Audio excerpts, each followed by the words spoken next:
इस बार प्रशांत किशोर की एंट्री के बाद बहुत कुछ बदला है। पहले भारतीय जनता पार्टी ने अभिषेक बंटी को चुनावी मैदान में उतारा था।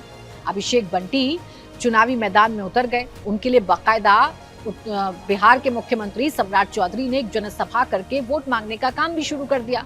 लेकिन सम्राट चौधरी के जनसभा करने के अगले ही दिन बड़े नाटकीय अंदाज में अभिषेक बंटी ने अपना नाम वापस ले लिया।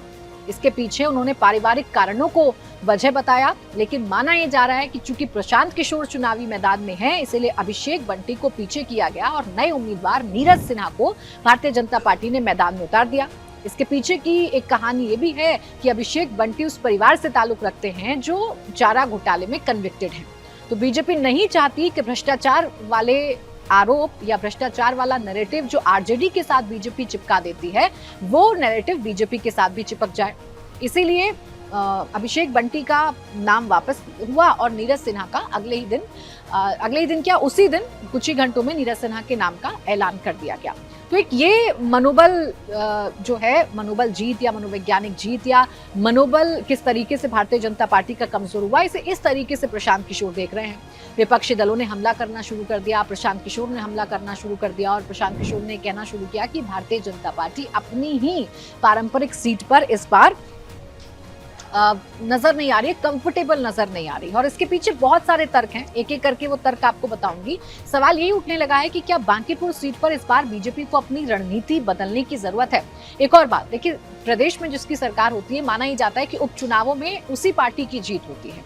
लेकिन इस बार बांकीपुर में, बिहार में बीजेपी की सरकार होने के बावजूद, सबसे कंफर्टेबल, सबसे अभेद्य किला होने के बावजूद अगर बीजेपी अपनी रणनीति को बदल रही है, तो समझा जा सकता है कि इस बार बीजेपी भी जान रही है कि मुकाबला उतना आसान नहीं है जितना हर बार रहा करता था। पहली वजह तो यही है कि नितिन नवीन जो जिस बांकीपुर सीट से चुनाव लड़ते रहे, जो मजबूत चेहरे हैं इस सीट के, वो अब इस सीट पर नहीं है, वो राज्यसभा जा चुके हैं। दूसरी बड़ी बात यह है कि बीजेपी ने अपने उम्मीदवार नीरज सिन्हा के सार्वजनिक बयानों को भी सीमित कर दिया है। हालांकि औपचारिक तौर पर बीजेपी की तरफ से ऐसा कोई बयान सामने नहीं आया है, लेकिन राजनीतिक हलकों में इस बात की चर्चा है। इसके पीछे की वजह यह है, प्रशांत किशोर एक अच्छे वक्ता है। प्रशांत किशोर नपीतुली भाषा में अपने विरोधियों पर निशाना साधना जानते हैं और ऐसे में अगर नीरज सिन्हा काउंटर करेंगे, उनके कुछ यूट्यूब पर बयान थे, कुछ उन्होंने इंटरव्यूज दिए थे, जिसके बाद नीरज सिन्हा की राजनीतिक समझ पर, परिपक्वता पर प्रशांत किशोर ने बड़े सवाल उठाए थे। तो इसीलिए नीरज सिन्हा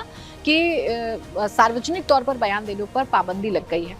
इसके इतर बीजेपी ने रणनीति ये बनाई है कि संगठन के बड़े बड़े चेहरों को जिम्मेदारी दे दी गई है, जिसमें रविशंकर प्रसाद जो कि कायस्थ चेहरा है, दिलीप जायसवाल जो कि प्रदेश संगठन की जिम्मेदारी निभा चुके हैं, वो दिलीप जायसवाल जो कि बनिया फेस हैं, उनको जिम्मेदारी दी गई है।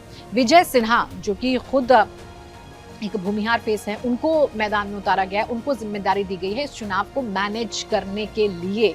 बड़े बड़े चेहरों को उतारा गया है, डोर टू डोर कैंपेन किया जा रहा है। डोर टू डोर कैंपेन करने का मतलब ये है कि प्रशांत किशोर ने जब बांकीपुर सीट चुनी, तो प्रशांत किशोर ने डोर टू डोर कैंपेन करना शुरू किया। इसी के काउंटर में बड़ी बड़ी जनसभाओं से इतर बीजेपी अब डोर टू डोर कैंपेन कर रही है और जिम्मेदारी इन तमाम बड़े नेताओं पर दी गई है, जिम्मेदारी इन तमाम बड़े नेताओं को सौंपी गई है ताकि बीजेपी अपने गढ़ में चुनाव ना हारे। और यहाँ सिर्फ जीतने की बात नहीं है, मार्जिन भी कम ना हो, बीजेपी ये भी चाहती है, क्योंकि अगर मार्जिन कम हुआ जीत का, मान लीजिए बीजेपी जीत भी जाती है बांकीपुर सीट, लेकिन अगर मार्जिन कम होता है जीत का, तो ये भी बीजेपी के लिए एक बड़ा डेंट होगा और विपक्षियों के लिए एक बड़ा हथियार होगा, ये बताने के लिए कि बिहार में बीजेपी कमजोर हो गई है। एक जानकारी आपको ये भी दे दें, चूंकि अब नीतीश कुमार बिहार के मुख्यमंत्री नहीं हैं, बीजेपी को कहीं ना कहीं इस बात का भी डर है कि जो उनका कोर वोट बैंक है, कोयरी कुर्मी जिसे कहा जाता है, कुशवाहा जिसे कहा जाता है, वो वोट बैंक कहीं छिटक ना जाए, वो वोट बैंक कहीं नाराज ना हो जाए।